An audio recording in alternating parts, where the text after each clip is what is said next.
knowing the difference between assets and then liabilities, and then focusing your energies on building assets and then shutting down liabilities. If you're an accountant watching our show this morning, I plead with you to suspend your definition of assets and liabilities based on accounting. This morning we're talking about assets and liabilities based on wealth creation and financial independence. And we'll pick our definitions from the man you quoted from, Robert Kiyosaki. He said, an asset is anything that puts money in your pocket. It's as simple as that. A liability is anything that takes money out of your pocket. It's as simple as that. You want to be financially independent, you want to create wealth, focus on building assets rather than liabilities. An asset is anything that puts money in your pocket. Liability is anything that takes money out of your pocket. When it comes to wealth creation, when it comes to financial planning, when it comes to financial independence, it's the cash flow that matters. The important question is money coming to you or money is leaving? If money keeps leaving, you will either be stagnant at one place or you may even find yourself in a hole. When money keeps coming, then you start building towards financial independence. So our discussion this morning is focusing on, look, let's spend our energies on assets rather than liabilities, knowing the definition of assets and liabilities. But in practicality, would you say then that assets and liabilities are strict to wealth creation? Yes. Is it a kind of a straitjacket thing? Okay, so based on our definition, we cannot completely avoid liabilities. You cannot live a life where you completely avoid liabilities, but we can reduce the liabilities and we focus on assets. So it's important to understand this if we want to create wealth and we want to become financially independent. It's very important to understand the concept of assets and then liabilities, whether money is coming in or money is going out. So give us an example of what assets are. Okay. Yes. So nothing is an asset or a liability. It depends on, yes. That's funny. Yes, nothing is an asset or a liability, and I will explain it. Okay, so what do the rich buy then? They'll buy assets. The poor can buy the same thing they call assets. Robert Kiyosaki says the rich buy assets, but the poor and middle class buy liabilities they call assets. So they buy liabilities. In their mind, they have bought assets. Okay, let us better understand this. So share with us a list of items that you would call assets. You said nothing. Now I'm even getting more confused. Yes, nothing is an asset. Okay, so I'll give you an example. Okay. One, a car. All right. Can be an asset or a liability, depending on what you are using the car for. Okay, so let's say I got a car. Yes. For my personal use, not for work, really. Yes. That becomes what? Like I said, we cannot completely avoid liabilities. You may need a car, but as to whether it's bringing in money or taking money out is where we want to focus on. So, for example, you buy a car, you use it for work. Your work schedule is such that you are seated at 8:30 or 9 a.m. and then you close at 5 p.m. If I move a lot, if you are not the kind of person who moves, that same car can bring you to work in the morning. That same car can get out there to be turned into Uber from 8:30 or 9 to 5 p.m. when you close, and that car can pick you home. In that case, the car becomes an asset rather than liability. But I mean, owning a car today is not a luxury. Because then I am getting on this Uber. Yes. Let's say I didn't even have a car. I'm getting on this Uber. I'm having to pay for it. Yes. Looking at the distance. Yes. Where I am probably headed, and the number of errands that I am running. If I put all that together in a day, and I'm having to spend so much, and I'm thinking, okay, why not get a vehicle that will make it easier and probably cheaper? Yes. You said running errands. Why are we running errands? Part of your job, it's bringing in money. You are being paid because we are running errands. So it makes a lot of sense to have that car.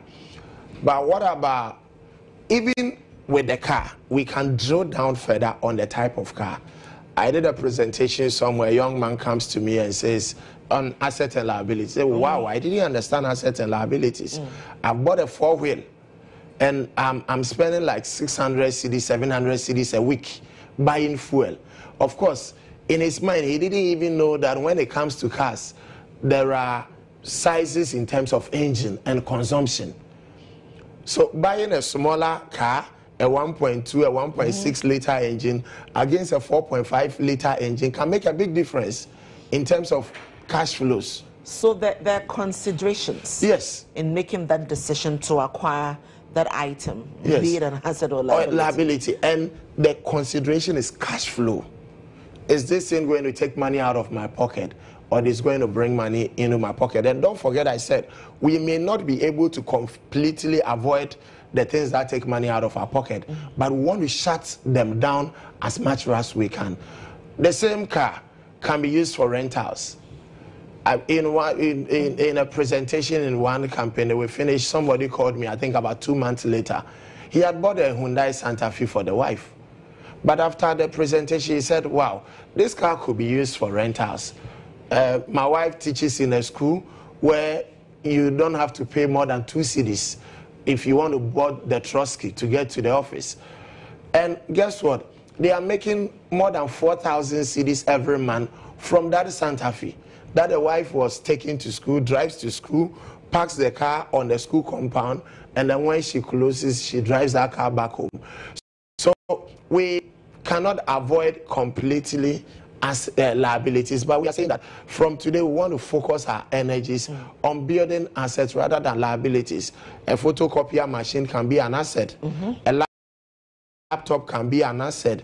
Even the phone can be an asset. Your car can be an asset. Your house can be an asset. Anything can be an asset or a liability. Depending on how you use it. Depending on how you use it. Whether it is bringing money to you or it is taking money out of your pocket. So once again, in your book, you say that most houses considered to be assets are liabilities. One of the liabilities that a majority of people put their monies into and mistake for an asset is a house. And you quote a popular TV advert where a man is asked what a man's biggest investment is. And of course, the response was his house. And you say that is not entirely true. Yes.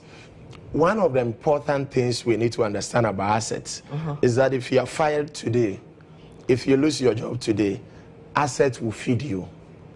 Assets will put food on the table. Assets will pay the school fees of the children.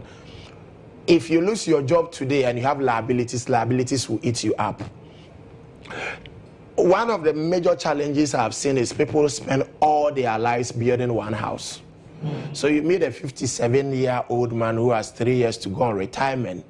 You look at all his asset, value of asset, and the layman's definition of assets, including all the things he's acquired for himself, and 1.5 million. It looks interesting, but you drill down, you realize that the house he lives in alone, that 7-bedroom house, is worth 1.2 million cedis. If that man should lose his job at age 57, that house will not put food on the table. So you can't spend all your life building one house. You can't put all your eggs, all your investment into one house. And people need to understand that when it comes to building, you either build for investment or you build for consumption. If you are building for consumption, it means you are building and you're going to be living in that house. If you are going to be living in that house will not put food on the table. So the same 7-bedroom house, if this same man had 2 apartments on that one land, one is for rental, living in one, then the one for rental becomes an asset rather than liability. So acquiring an asset is more like work in progress. You're investing into something that in the future you can make use of. Exactly. It may not even be the future. If you have an Uber today, you start making money today. You see, the challenge with most people is we focus on buying luxuries instead of buying assets. When you buy assets, the assets will eventually buy the luxuries. For example, I have an elderly man who has just went on retirement last year. Believe you me, beginning of the year he was in the office. Say, look, I need a new car. I'm on retirement. I need a new car. What car do you need? Says, I need you to get me a V8 Land Cruiser.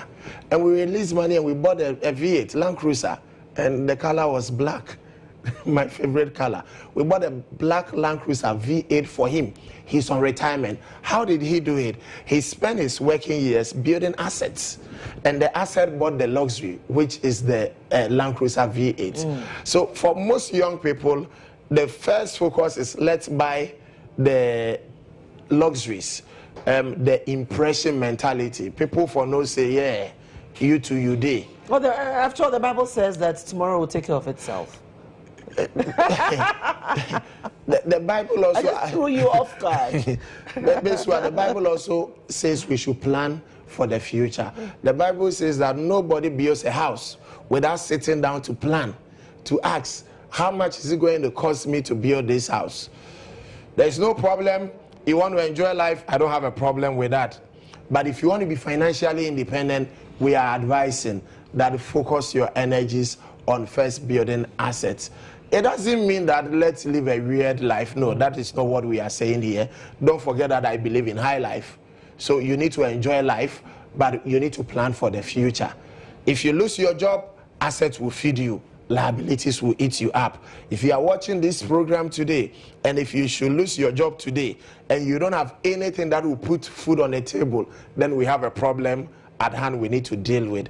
Let's focus on building assets rather than liabilities. So we're building assets and, of course, kicking to the curb all of those liabilities. And if you're just joining us, just to let you know that I'm joined by financial experts here, Paul Kofi Mante. We're talking, some money matters, looking at exactly how you could be financially independent. Any questions whatsoever to our social media platforms. But in about 10 or 20 minutes as well, we get to open the phone line so that you can call in, okay, and ask any questions to Paul. I'll give you one example. I'll give you one example, just okay. One, then you come in. I was in Kumasi to do some work, and I was using this rented car, young guy. And we're talking, and I got to know that the car was for him. Right. So I encourage him that, look, go and open an investment account. Make sure that you don't blow this money you are making, and make sure you get a second car, and very soon you can get a third car. On the Saturday when he picked me up, we're going to the airport, he told me, sir, based on the conversation we had yesterday, I will want you to see something. He drove me to a certain corner in Kumasi. We saw 4 Land Cruiser Prados parked there. And then he told me, you know what? All these 4 cars belong to one person. These cars are for rentals. This man has 17 Land Cruiser Prados. You see 4 here. What it means is that 13 of them are already gone. And it was around 9 a.m. in the morning, between 9 and 10 a.m. And the guy told me that every Saturday by 11 a.m., all the 17 cars are out there, rented. And guess what? You rent a Prado in Kumasi, you pay 700 cedis a day, you buy your own fuel, and you tip the driver. Wow. 700 cedis. What it means is that this man makes 700 cedis multiplied by 17. Let's say that he gets just one client a day. Even if it's just one client a day. If it's even one client a day, that is 700 cedis a day. Wow. And on that faithful Saturday, 13 of the cars had gone out already. So that would be 13 multiplied by 700 cedis. Yeah, because then some might not necessarily do the whole day. Once you rent the car, it's for the day. Okay. Yes. Right. Once you go in for the rented car. But that's big money. Yes. That's a lot of money. So what some people have even done, some people have the same Prado. They talk to some of these rental companies, and they come to an agreement that, look, we'll keep your car, we'll maintain it, we'll fix it for you, and we'll give you a flat amount every month. So we are giving you 4,000 a month, 3,000 a month, 5,000 a month. So you know that rain or shine, at the end of the month, you are getting your 4,000 cedis out of that car. But go to a number of homes, you would have Prados parked on the compound because they probably have 4 cars. They have 5 cars. 2 of the cars are gone mother is using one, father is using one, children are probably using one, but you have another car parked on that compound. Can we convert that car into an asset? It's a question we need to ask. So some of the things that take money out of our pocket, we can ask ourselves this important question. Can we change that thing that takes money out of our pocket into an asset than it remaining a liability? Another example, I have a client, somebody who was living in a 5-bedroom house, beautiful house at a good location, who had 2 children. After one of our encounters, he decides that, look, I'm going to rent out my house. So he rents out his house for $1,500 a month. And moves into $1,500. Yes, a month. And then moves into a rented house. And he's paying $500 a month. So out of the house he's been living in all these years, he starts making a net of $1,000 every month. And that is decent money. But for most people, money has nothing to do with emotions. If you handle money with emotions, you will never become wealthy and financial independent. This man lives in his own house. He decides to rent out the house and move into a rented house, which most people will not do. By the end of the month, he's making $1,000 every month. It's an issue with cash flows. Of course, and it's about being smart as well, yes, and knowing what you want. Yeah. You know, so I was going to say something earlier. So yes, my all-time, screen goddess Oprah Winfrey says, ladies, if you're buying, those accessories, make sure they're expensive ones, so that in the future when you need, when you're broke and need some support to take care of the family or other very pressing issues, you can sell it off, have a lot of money to be able to take care of yourself. Yeah. Will you call that an asset? It depends. If you can sell it off. Wearing an expensive, let's say, jewelry around my neck, knowing that, hey, this is something I can sell in the future, to do something great out of. One, that thing you have bought is not putting money in your pocket. It's only at the point of sale that it puts money in your pocket. So until you sell it, it's not an asset. Asset, we're looking at cash flows. It's as simple as that. Wow. So I want us to start focusing on what is it that I can start doing today. It doesn't matter how small it is, that can start bringing in money. You live in that big house. Can you have a nursery? Let me hold you right there. So we're going to start that aspect of our conversation right now. But just to let you know that our phone lines are open. You can call in and ask any question at all to Paul Mante. We're looking at how you can be financially independent. So yes, I think that you started the point. So what are those things that one can begin to do to be able to build up their assets? You live in a house, big house. Your children are grown, they are gone. Mother and father, 5-bedroom, 6-bedroom house. Can we start a nursery right in that house? Then immediately the cash is flowing in. Cash starts flowing in from that house we've been living in all these years. Okay, Paul, I have a caller for you. All right, Yusuf, if you can hear me, you're live. What's your question? Yeah, hello. Hi, Yusuf. Yeah, hi. Good morning. Good morning. What's your question? I just want to contribute my dear choice. Great, go ahead. Yeah, I'm enjoying your show today. I'm a young guy that have a vision of becoming an entrepreneur one day. Yeah. And I'm enjoying your panel analysis. And yes, he has come up with so many ideas that will help me in future. So I'm thanking you, all of you, for a good job that you're doing for this morning. Thank you for your call. Thank you so much. You can call in as well. Thank you. Yes. Yes. Okay, just before I bring you back in, another one. If you can hear me, you're live. Tell me your name, please, and where you're calling from. Yes. Good morning. Good morning, sir. Yes, my name is Kofi. I'm calling from Apollonia. Okay. Quickly, you're live. Yes, I just like the program, and then I want the man to advise me. I've been working, but it looks like things are not that good. Cash is coming, but investment is my problem. How to use the money for something is my problem. Okay. I don't know if you can give me his personal number so I can talk to him, but I just like the program.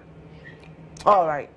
Okay, so just stick around because Paul has got a response for you. Yeah, so you can call after the program and get my personal line or hook up on Facebook. I will respond. Okay. So one of the simplest asset anybody can invest in or put money in is investment.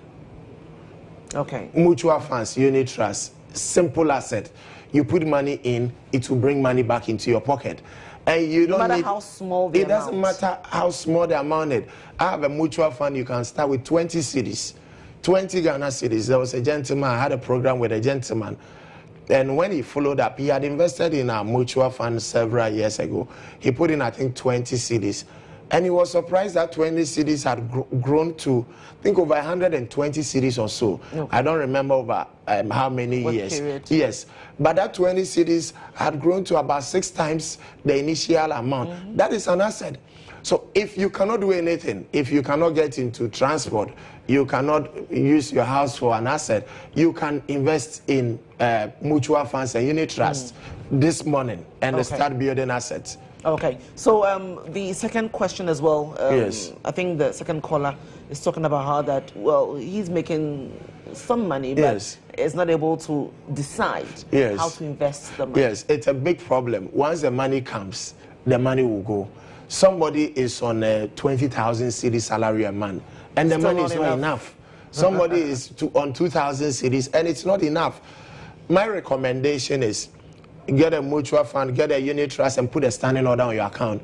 You know you are paid on the 26th, for example. Put a standing order on the 26th. The money hits your account on the 26th.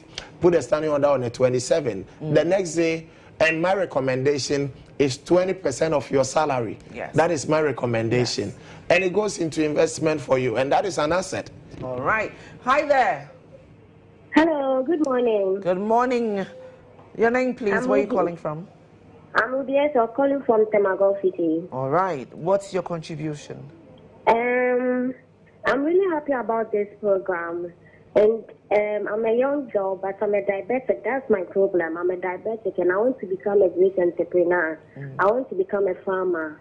So I wanted him to, help me and direct me to go about everything. I'm not working for now. I'm just home. All right. Okay. Another one. So you can, yes. Staying on the line now. Who do I have there? Do I have someone on the line? Hello, good morning. Hi, good morning, dear. What's your name? Where are you calling from? Please, I'm Wasila and I'm talking from Tamale. All right. What's your question? Okay, please. I'm a student and I'm still in the SS. So I'm interested in your listing, the topic for the day. And I'm a student in SS, so I want to know how I can create my own asset for the future, if it can be possible for me or it can. All right. As a student. Most definitely. My young niece, 13-year-old, has started her own business. Yes. What is she into? School. Well, she's into all of these illustrations. She's such a great artist. I'm happy that young people are interested in this. So when you get out of school, your focus is not on how to prepare CVs and application letters, but you can start your own business and possibly employ somebody. So for the student, and then I'll go to the other caller. If you have a freezer at home, you can start selling ice block. It is not going to cost you any additional money. You have a freezer already. It's already connected to the electricity. Start preparing ice block and start selling. You are in business. The freezer becomes an asset. The lady who said she's diabetic, that area I cannot handle. It's not my area. She wants to be an entrepreneur, and it's looking at options. Yes. What options do you think are available for her? I will not sit on this show and tell her what to do, but I will say look at your personal interest first. Right. If you have an interest in a certain area, you need to ask yourself if you can convert that interest into an income-generating venture. For some people are very good at talking. You could look at how you can use the power of words to make money. You become an MC. I know a woman who specializes in being MC for the traditional marriage ceremonies. what we normally call Ochiame. And she specializes in that area and makes a lot of money out of that area. So you could even look at personal talent and all that and look at how you could make money out of that. Our phone lines are choked. Let me take another call. Your name, please. Yeah, hello. Hello. Hello. Yes. Please tell us your name and where you're calling from. Yeah, my name is Adam. So I'm reaching you from Tamale. All right. Your contribution?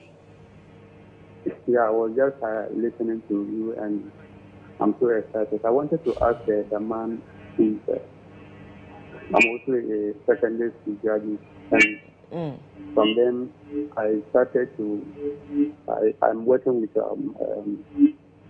Gold investment account, and also they also have the interest of buying these shares, and I don't know. I wanted him to elaborate more on, as a young man who is capable of putting his money on investment and buying shares. I don't know how that one is going to be. Paul Mante's got you. Just hang around, okay? Let me go now to our front planes and speak with Timothy. Timothy, if you can hear me, you're live. What's your question? Yes, I'm Timothy, and I'm at a I'm at a front plains, and then we have a house, and we have acquired some land, and I want to go into mechanized farming, and the money, the capital is not there. I need an advice from him. All right. Thank you for your question. I didn't get it. I didn't really get the caller before Timothy. I didn't get him as well. I think but Timothy, if you want to start a business, and I'm sure another day we will treat that, don't let the first issue be capital. Capital, if you went to a bank or one of these financial institutions and it's a startup, they may not support you. So look at family and friends. Every bank, every financial institution will provide you with support. Want to see that you started something, you are generating some cash flows, and they will definitely jump on board. So I would recommend talk to family and friends, your networking, and then it doesn't matter how small the money is. Let's start from somewhere. Yeah, I think that the best way to begin a business usually is to get support from family and friends. Exactly. And at that point, you can't immediately go into loans and the like. But once you start, the banks will jump on board. Most definitely. Yeah. So Elizabeth Amoa on Twitter, you say great discussion, very educative. Ishmael Jones as well says, please, what's the name of his book? The books? I have 3 books. I have 4 books, but I have 3 available now. One is entitled Foundation for Financial Independence. Right. And that has 16 keys you need. The second one is Financial Independence is Possible. It has 16 keys. One of the keys in that book is Build Assets, Shut Down Liabilities, what we are discussing this morning. And the third book is entitled Operation 1 million Ghana cedis. How to make your first million Ghana cedis. Please, where do we get these books? Tell us where we can pick up copies. Yeah, Challenge Bookshop, a number of shelf filling stations. I think we pick his from the 37 shelf filling station.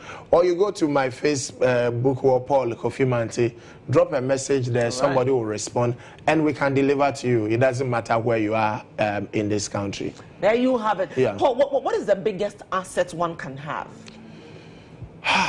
Tricky question. I'll say investment, paper assets. Paper assets. Paper assets. Why? They don't require your energy.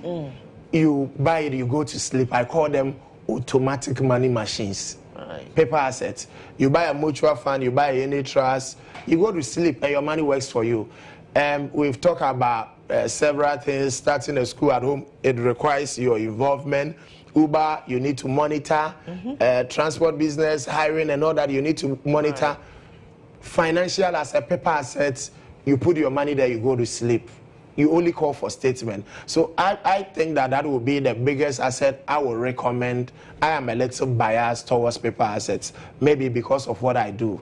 And if you get it right, I think one of the shows I mentioned, one of my clients who is on retirement at the moment. Yes. It makes 60,000 cedis interest a month. Yes. And this is from paper asset.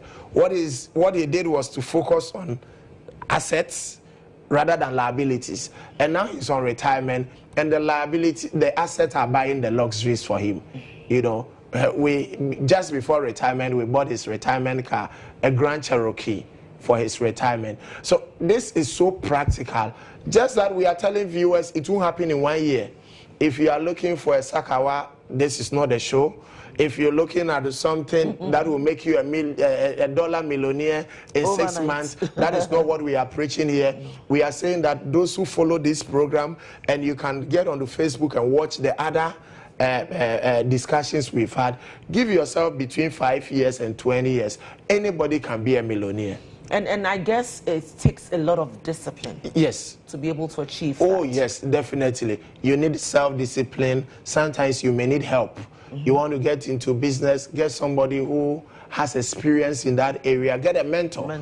You want to invest, get a financial planner, get a financial advisor to help you do that. And that is what we do. We committed all our lives. You can come, we don't charge any money for consultation to help you draw a plan for yourself. So you have 16 keys. Yes. Of becoming financially independent. I have 32 keys in 2 books. And we're wrapping up in 30 seconds. So what is that one crucial one that could make you, financially independent? Just one. The important one is financial literacy. Okay. We need to be informed. You need to be informed, exactly. Okay. Money is one form of power, but what is even more powerful is financial education. Right. So I would say financial education is the most crucial one we need to build wealth, create wealth, and become financially independent. Paul Kofi Mante, as always, you did justice. Thank you. Thank you so much. Thanks to you. I'm looking forward to making the first million. Yes, we will do that together. Don't worry. And I know that some names come to mind when you hear $1 million Ghana cedis. All right, listen, it's a wrap on this segment. Hopefully it's been helpful. You want to hook up with Paul on his Facebook page, Paul Kofi Mante. Drop any message, any question at all that you have for him. He definitely will get back to you. All right, listen, still to come, Chenfa is in the house, but more updates on the traffic situation where you are. So traffic check now.